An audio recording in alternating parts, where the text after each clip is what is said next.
On October of 1891, when the rain had begun to settle over western Oregon in long, unbroken veils, and the roads turned from earth to paste beneath the wheels, Elias Vane stepped down from a narrow freight carriage at the edge of Black Thistle Camp, with a leather valise in one hand and a surveyor's tube under his arm, expecting no more than 3 days of clerical unpleasantness and a disagreeable conversation with timbermen. He was 36 years old, broad-shouldered in the plain way of men who had done field work longer than they had sat behind desks, and he had built a respectable reputation in Salem as a land assessor who preferred records to rumor and chain measurements to testimony. He did not believe in hauntings, curses, signs, second sight, or any of the old frontier explanations people reached for when a fact had not yet been properly examined. If a boundary line had shifted, it was because a marker had rotted, or a survey had been falsified, or a man with enough influence had made paper say what the ground would not. In his experience, the dead did not return. It was always the living who caused the trouble. Black Thistle Camp lay in a shallow depression between dark ridges of fir, with a creek running black under the tannin of soaked needles and bark. The place had not been built so much as assembled in haste and then left to weather. Bunkhouses listing under warped shingles, a company store with a sagging porch, a cookhouse whose chimney leaned perceptibly westward, and beyond them all, the mill itself, immense and damp, its high frame vanishing into a low belt of fog. The air smelled of wet cedar, lamp oil, mule sweat, and the faint metallic bitterness of old machinery that had not fully dried in years. Somewhere unseen, a loose board struck a wall in the wind with a regular, patient sound. He had been sent because Lynn County's revised property abstracts did not match the tax rolls, and the tax rolls did not match the registered deeds, and all of them disagreed with a private claim made by the Black Thistle Timber Company over nearly 200 acres of creekside dwellings and burial land. The discrepancy should have been straightforward. Such things usually involved a clerk with a bad habit or a company attorney with a better one. But the packet he had been handed before leaving Salem contained an irritation he could not ignore. Names of resident families listed in the 1887 census and in company payroll notations, then absent from every transfer document after 1888, as though entire households had ceased to exist without sale, probate, relocation notice, or tax settlement. At the camp office, a narrow structure paneled in dark spruce and smelling strongly of mildew trapped beneath coal smoke, he was received by the company superintendent, a compact man named Orson Pike, whose beard was trimmed too neatly for camp life, and whose eyes never rested still on any one object long enough to suggest comfort. "You'll find the weather delays everything here," Pike said, after reading Elias's commission letter twice. "Records get wet, men leave without forwarding their affairs, families drift south when the work dries." "The work appears not to have dried," Elias replied. Pike smiled without warmth. "No, but people have reasons." He was shown a room above the store, given a key whose brass had gone green at the edges, and informed that the company records would be made available in the office after supper. The remark was courteous, but the timing was not. Delay was a kind of answer. The camp itself seemed to share in that reluctance. Men on the muddy road glanced once and then away. A woman drawing water from a hand pump stopped as he approached and waited without expression until he passed. Children were nowhere visible, though he saw signs of them: a small boot left under a porch bench, marbles trapped in a rut near the cookhouse steps, a rag doll face down in the wet grass behind the store. The place had the uncomfortable stillness of a room in which an argument has recently ended and may begin again if anyone speaks above a murmur. Elias spent the remaining light walking the central road and comparing structures to the rough company map in his packet. Several dwellings near the creek had been boarded shut. One had no door at all, only nailed planks and a gap where the threshold had sunk into the mud. Another had a window patched from the inside with flattened kerosene tins. Yet each of these houses was marked in the latest county abstract as transferred, occupied, and in taxable use under company sublease. He stood in the cold drizzle with the paper under his coat and looked from the ink to the buildings and back again. Even in poor weather, abandonment had a recognizable geometry.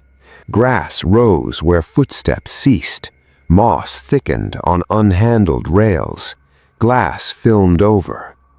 Black Thistle's records described habitation where no ordinary eye could fail to see neglect. That evening, in the office, Pike produced 3 ledgers, a deed register, and a roll of survey copies tied in blue cord. Elias removed his gloves, set his notebook on the desk, and began. The ledgers were not old enough to be naturally confusing.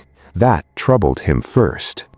Accounts from the years 1885 through 1889 had been recopied into newer books in a hand that made itself deliberately neat, and where old books should have shown crossings out, stains, pressure marks, and the natural untidiness of use, these pages lay suspiciously clean. Payroll columns recorded wages issued to men whose family allotments, listed in an adjacent housing book, were later marked vacated. Yet no final payouts appeared, no relocation fees, no deductions for burial expenses. A company, however callous, accounted for loss when loss touched payroll. "Fire in the old office," Pike said when Elias asked for the original books. "When?" "Spring of '89. County clerk mentions no fire." Pike rested one hand on the desk. The county clerk was not present for every inconvenience of camp life. It was an answer made to close a subject. Elias wrote the date in his notebook and underlined it once. Near 9 o'clock, while rain tapped steadily at the window and the office stove breathed iron heat into the room, Elias found the first thing that made him sit back and remove his spectacles. A set of deeds transferring 6 family lots along Hollow Creek to the company were all witnessed by the same 2 men, both laborers. Their signatures matched too closely from page to page, not in style, but in hesitation. The same tremor before the final letter, the same heavy downward pressure at the beginning stroke, as if one hand had practiced another man's name until it became a shape rather than a signature. More troubling still, one witness had been listed in payroll as dead of a mill accident 6 weeks before the earliest of those transfers. He looked up. Pike was standing by the stove. "This witness was buried in February," Elias said calmly. "How did he attest a deed in April?" For the first time, Pike did not answer quickly. "Dates are copied wrong all the time." "Not all the time." The superintendent's face altered by a degree so slight another man might not have noticed it. "You came to verify acreage, Mr. Vane, not to stir old grievances among rough people. Fraud in land transfer is not a grievance. It is a matter for the court." Pike's expression settled again, but the room had changed. Not dramatically, nothing theatrical, only the small mechanical certainty that a line had been crossed, and both men knew it. He requested the camp plat maps. Pike hesitated long enough to make refusal visible, then brought out the roll tied in blue cord. The upper sheets concerned timber claims and cut lines. Beneath them lay a larger plan of the camp and creekside housing, drafted with careful measurements and revised in red ink. He spread it flat under the lamp, pinning the corners with an inkwell and a ledger weight. The revisions had shifted more than property boundaries. There, in the oldest draft line visible beneath erasures, was a rectangular tract on the low ground beyond the shut houses, labeled in faded graphite, Family Burial Plot, Thistle Creek Settlement. In the red revisions, that tract had been removed and replaced by a proposed lumber drying yard. He traced the lines with one finger, then looked out the window toward the dark where the creek ran. "Where is this burial ground now?" he asked. Pike's answer came after a small interval. "Unused, washed out years ago." "Then why revise the plat?" "To regularize company use." "On a burial ground?" Pike shrugged too quickly. There were no marked graves by then. Elias rolled the map back with more care than before. The rain had strengthened. In the yard behind the office, chain links or loose metal knocked against something at a slow, irregular pace. He slept badly in the room above the store, not because he feared anything supernatural, though he would later understand why lesser men had spoken that way, but because the building gave out information all night. A beam clicked in the cold. Water moved in the walls. Twice he heard footsteps on the porch below, then the pause of someone standing beneath his window, not shifting, not coughing, not trying the door, merely remaining there long enough to be known. When he finally looked through the curtain, he saw nothing but the pale slurry of rain in the yard. At first light, he walked to the county marker stones near the road, checked bearings against the company plat, and confirmed what the books had suggested. The official lines had indeed been redrawn to absorb the Low Creek tract into company land. It was not a clerical confusion. Somebody had physically moved legal reality on paper. By noon, he had also learned that no one in camp would discuss the missing families directly, but avoidance, if attended to carefully, has its own vocabulary. A cook at the mess shed said, "Those houses were empty before my time," though she was wearing an apron mended with a feed sack print Elias had already seen hanging in one of the abandoned kitchens. An old filer with one clouded eye told him, "Folks went north," while staring at the creek as if direction itself had no meaning. A teamster muttered, "Companies settled all that," and would say no more. It was not merely fear of employers, it was the heavier fear of people who had agreed among themselves never to place a thing into words, because words would make it measurable again. That afternoon, under the pretense of examining storage conditions, Elias entered the rear shed attached to the office, where warped file cabinets leaned among broken wagon parts and damp bundles of invoices tied in twine. The smell there was stronger than mold. It held the sweet, stale odor of paper that once had been wet enough to ferment and then dried in place. He worked methodically, opening drawers, sorting envelopes by year, making stacks with the patience of a man who trusted disorder to betray itself. Behind a false back panel in the lowest drawer of a cabinet labeled Supplies, he found a packet wrapped in oilcloth. Inside were older documents the fire had apparently failed to destroy. Original tax notices, a set of unfiled death reports, and a pocket journal bound in dark, cracked leather. The initials on the inside cover read A.R. Bell, Clerk, Black Thistle Timber Company. Bell's handwriting was compact, disciplined, and increasingly unstable as the entries progressed. Elias stood by the shed door where the light was best and read from the beginning. The journal described routine camp matters at first: shipments, disputes over board fees, one mention of Pike's arrival as superintendent. Then, beginning in February 1888, the tone altered. There had been flooding along Hollow Creek after a week of rain. Several family graves near the old settlement edge were exposed by erosion. During repairs to the bank, laborers uncovered not isolated coffins, but a trench, older than the camp by appearance, Bell wrote, containing multiple bodies in layers, some with no box at all, some with remnants of household cloth and children's shoes. Pike ordered the trench covered at once. Bell, evidently alarmed by the number of remains, compared names from church burial slips, company housing rosters, and county records, and found discrepancies extending back years. Families listed as transferred out had never drawn final wages. A widow marked as remarried elsewhere still received flower allotments in the company books for 6 months after her supposed departure.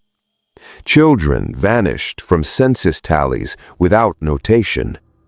Bell wrote one sentence twice with enough pressure to nearly tear the page. The ground keeps better count than the office. Elias read on with increasing stillness. According to Bell, Black Thistle had been expanded over the remains of an earlier settlement dispute, one involving private enforcers hired during a labor conflict in 1883. Men resisting eviction from creekside homesteads had been removed by force. A containment action, Bell called it in one entry, using the bloodless language of someone trying to survive his own knowledge.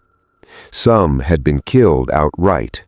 Others, including women and children sheltering in workers' cabins, had died when structures were fired to drive families from company-claimed land before legal title was secured. Rather than report mass death and invite investigation, company officers and a compliant county deputy reclassified households as having abandoned their claims. Deeds were forged afterward. Graves were consolidated, hidden, or built over. The burial tract on the old map represented a compromise too visible for Pike's later plans, and so even that had been erased. Halfway through the journal, Elias stopped reading, not from fear, but because there are moments when the mind, however disciplined, must pause to let a pattern become whole. Rain ticked on the shed roof. Somewhere in the camp, a saw blade was being tested and gave off a long metallic whine that rose and fell like something under strain. Near the center of the journal, one loose page had been folded separately. On it, Bell had written not in narrative, but in names. 12 families, 41 individuals, with notations beside several indicating moved on paper only, deed signed after death, and child no record. It was at this point, in the thick stillness of that shed, while turning those pages one by one and feeling on his fingertips the rough swell left by old water damage, that the story itself seems to pause. The stories shared on this channel are entirely fictional. Any resemblance to real people living or dead or to actual events is purely coincidental. This content is created solely for spine-tingling entertainment. And if this content has value for you, give us a like, subscribe, and share a comment with the community. Then the rain resumed its place in the world, and Elias, folding the loose sheet into his notebook, continued reading. The final entries were the most revealing and the most desperate. Bell had tried to send copies of the original books to the county seat. The package had been intercepted. He believed Pike watched him. He wrote that the camp physician had signed causes of death for bodies he was never shown. He wrote that the deputy who had once assisted in the removals had become rich enough to retire. Most chilling of all, he wrote that the surviving residents of the camp knew portions of the truth and had accepted company silence because silence came with wages, flour, roofing nails, and the continued fiction that what happened had happened before their own time and therefore belonged to no one still living. The last entry ended without punctuation. If these are found, it will be after I have gone below the floor or under the yard where they put the rest. There was no further writing. Elias lowered the journal. A draft had moved through the shed, though no door was open but his own. He looked at the office wall adjoining the storage room and wondered whether Bell's disappearance had been entered anywhere at all. He did not confront Pike immediately. Men in authority who have lived long beside concealed crime often grow calm under accusation. It is documents properly placed that make them mortal. Instead, Elias copied names, dates, and deed numbers into his field book, then concealed the originals inside the surveyor's tube beneath a rolled set of harmless township plats. As he stepped back into the yard, he saw 3 men standing near the store porch, watching him with the incurious attention of men instructed to appear casual. The drizzle had become a fine, cold mist. From somewhere down by the creek came the slow chopping of a mattock into wet ground. That evening, one of the camp women came to his room after dark. She was perhaps 50, with a shawl pulled tightly over hair gone iron gray, and introduced herself only as Mrs. Vale. She did not sit. She remained near the door, as if already regretting the climb. "You found Bell's books?" she said. After the briefest pause, Elias answered, "I found enough."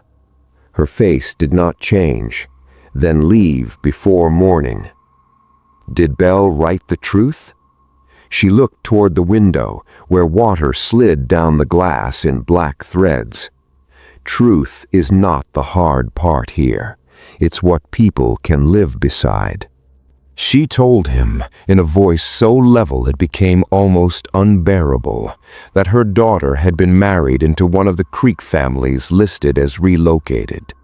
The daughter and infant grandson were never seen again after a night in March of 1888, when men from the company came with papers and lanterns and said the houses had to be cleared because the river was unsafe. By daylight, 3 cabins had burned. Pike said the families fled in confusion.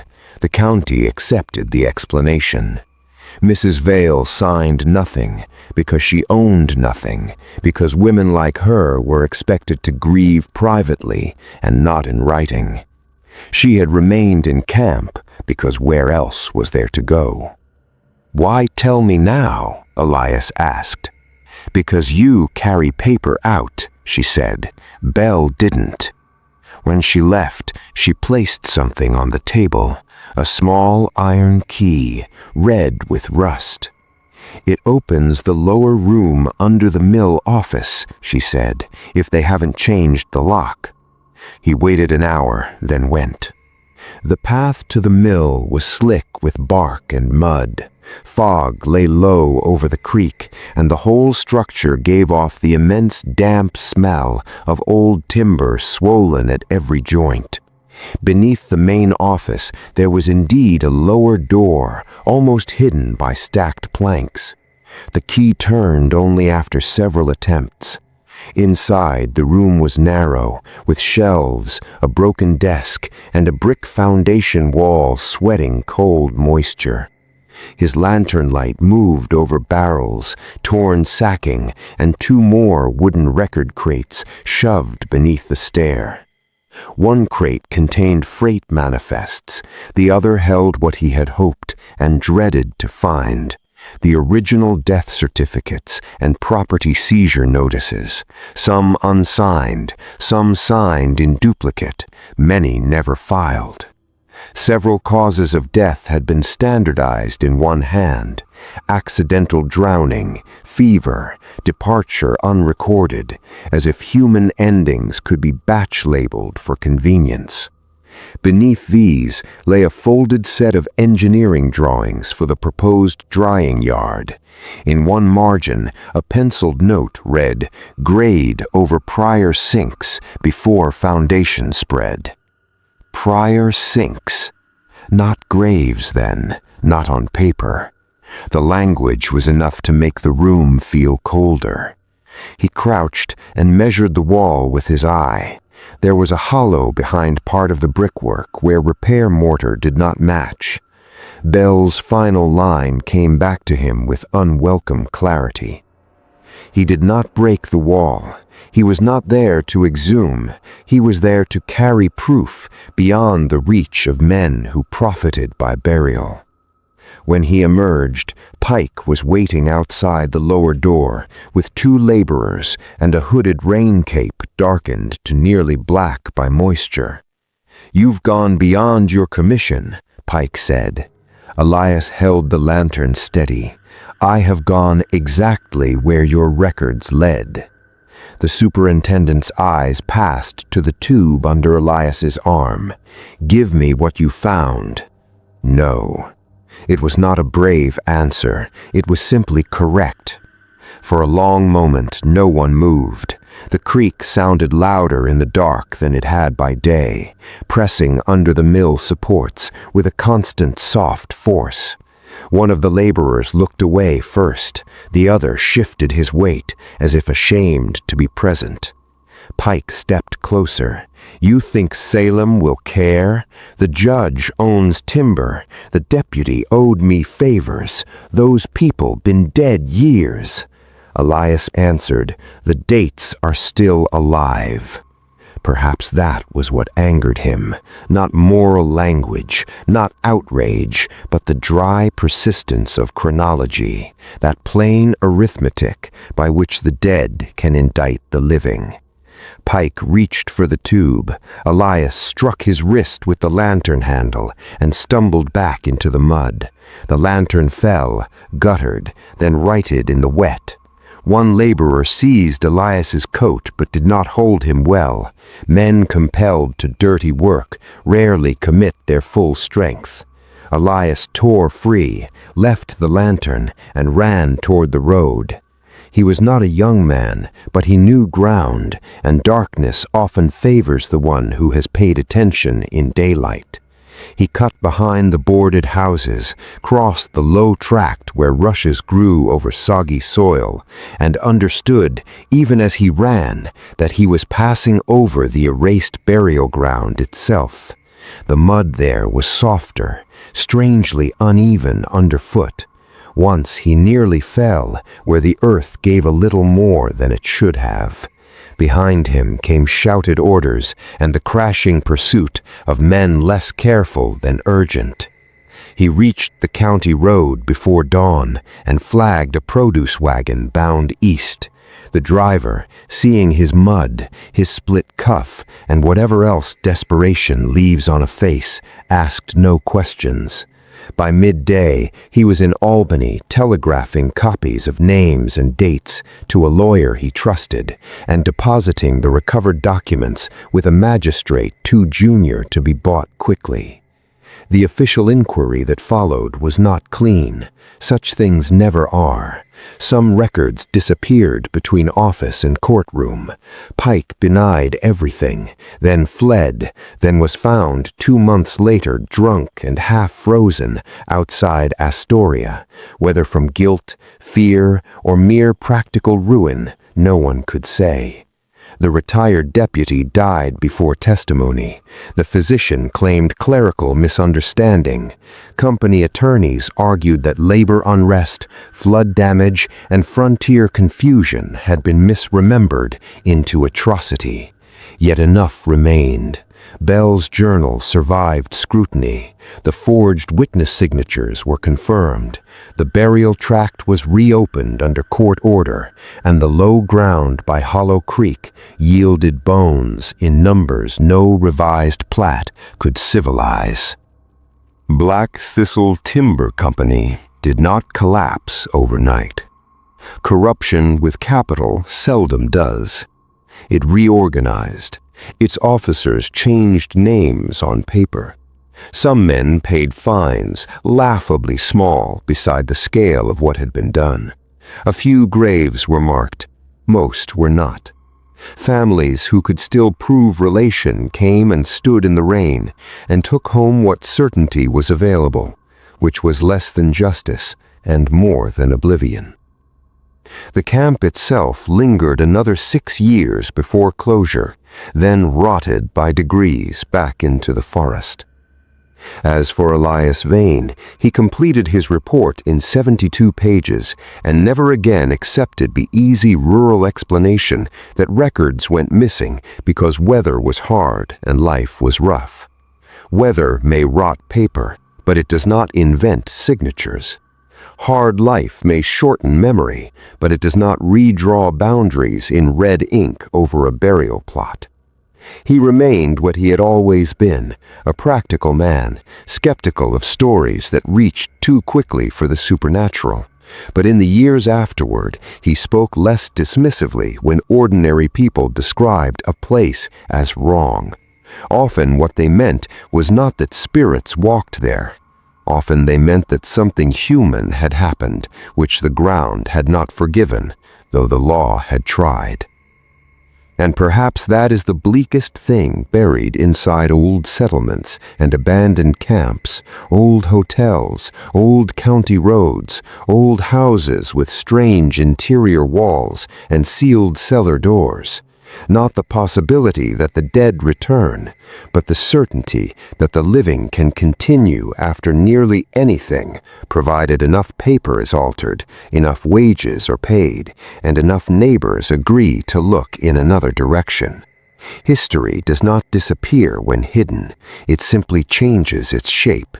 It settles into beams, into creek mud, into blank spaces in ledgers, into the careful silence of people who learned that survival sometimes asks for complicity and then dares call that complicity necessity. In the end, Black Thistle was not haunted by ghosts.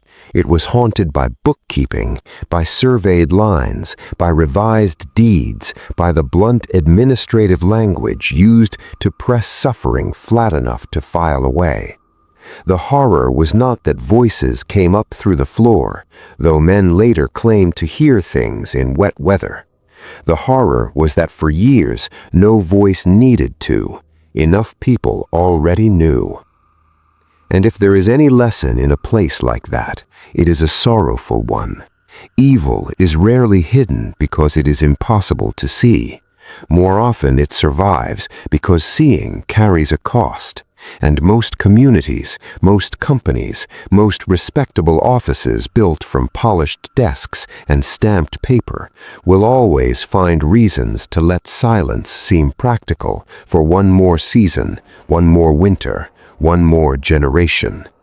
By the time someone finally opens the ledger and reads what was done, the names are faded, the boards are rotted, the children are old, and the people most responsible have had long, ordinary years in which to eat, sleep, prosper, and explain themselves. The dead, meanwhile, remain exactly where they were put, waiting not for vengeance, but for accuracy.